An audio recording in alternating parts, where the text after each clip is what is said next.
مرد عورتوں کے نگران ہیں، کیونکہ اللہ نے ان میں سے ایک کو دوسرے پر فضیلت دی ہے، اور کیونکہ مردوں نے اپنا مال خرچ کرنا ہے، چنانچہ نیک عورتیں فرمانبردار ہوتی ہیں۔ مرد کی غیر موجودگی میں اللہ کی دی ہوئی حفاظت سے اس کے حقوق کی حفاظت کرتی ہیں، اور جن عورتوں سے تمہیں سرکشی کا اندیشہ ہو تو پہلے انہیں سمجھاؤ، اور اگر ان سے کام نہ چلے تو انہیں خواب گاہوں میں تنہا چھوڑ دو، اور اس سے بھی اگر ان کی اصلاح نہ ہو تو انہیں مار سکتے ہو۔ اب یہاں پہ دیکھیے کہ اللہ سبحانہ تعالیٰ نے، کیونکہ اکثر لوگ یہ بات کہتے ہیں کہ آدمیوں کو یہ قرآن میں یہ لکھا ہوا ہے کہ وہ مار سکتے ہیں بیویوں کو، ایسے نہیں حکم دیا ہوا۔ یہاں پہ پہلے کیا تھا کہ اگر وہ عورت جو بے حیائی کا کام کرتی ہے، فحاشی کرتی ہے، وہ اس لیول کا گناہ کرتی ہے، تو پھر بھی یہ تیسرے درجے پہ ہے کہ کس طرح سے اس کو سمجھائے، پھر بستر علیحدہ کر لے، پھر اس کو سمجھائے، پھر بھی اگر وہ نہیں مانتی تو یہاں پہ ایک بات یہ غور کیجئے کہ اللہ سبحانہ تعالیٰ یہ نہیں چاہتے کہ گھر ٹوٹے، کہ کسی طرح سے بھی اگر عورت کو یہ سمجھ آ جاتی ہے جو گناہ کا ارتکاب کرتی ہے تو وہ اپنے گناہ سے باز آ جائے۔ اور آیت نمبر 34، پھر اگر وہ تمہاری بات مان لے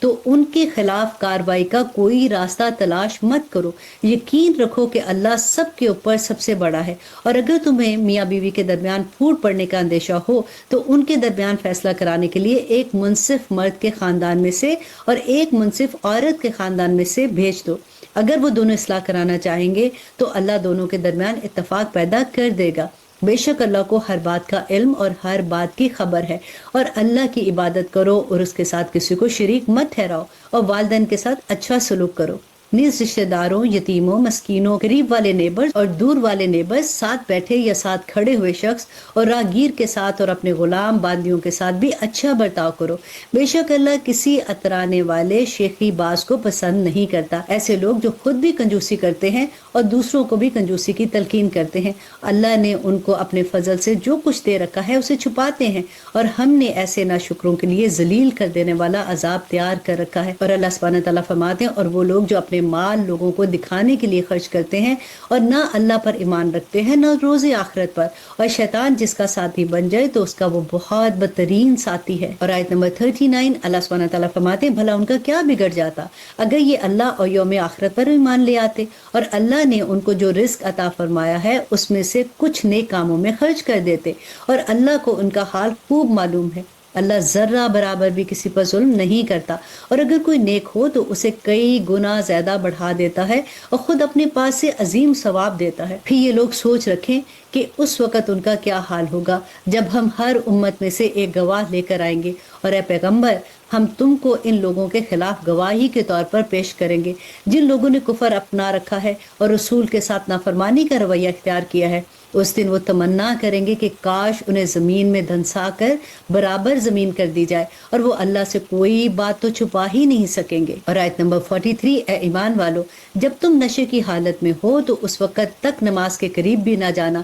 اب یہاں پہ دیکھیے یہ شراب کا سیکنڈ حکم ہے جو میں نے آپ کو بتایا تھا نا کہ تھرڈ ٹائم حرام کی گئی تھی، اب یہاں پہ سیکنڈ حکم ہے کہ جب تم نشے کی حالت میں ہو تو اس وقت تک نماز کے قریب بھی نہ جانا جب تک تم جو کچھ کہہ رہے ہو اسے سمجھنے نہ لگو، اور جنابت کی حالت میں بھی جب تک غسل نہ کر لو نماز جائز نہیں ہے، الا یہ کہ تم مسافر ہو اور پانی نہ ملے تو تیمم کر کے نماز پڑھ سکتے ہو، اور اگر تم بیمار ہو یا سفر پر ہو یا تم میں سے کوئی قضائے حاجت کی جگہ سے آیا ہو یا تم نے عورتوں کو چھوا ہو، پھر تم کو پانی نہ ملے تو پاک مٹی سے تیمم کر لو اور اپنے چہرے اور ہاتھوں کا اس مٹی سے مسح کر لو، بے شک اللہ بڑا معاف کرنے والا اور بخشنے والا ہے۔ جن لوگوں کو کتاب یعنی تورات کے علم میں سے ایک حصہ دیا گیا تھا، کیا تم نے ان کو نہیں دیکھا کہ وہ کس طرح گمراہی مول لے رہے ہیں؟ وہ چاہتے ہیں کہ تم بھی راستے سے بھٹک جاؤ، اور اللہ تمہارے دشمنوں کو خوب جانتا ہے، اور رکھوالا بننے کے لیے بھی اللہ کافی ہے اور مددگار بننے کے لیے بھی اللہ کافی ہے۔ اور آیت نمبر 46، یہودیوں میں سے کچھ وہ ہیں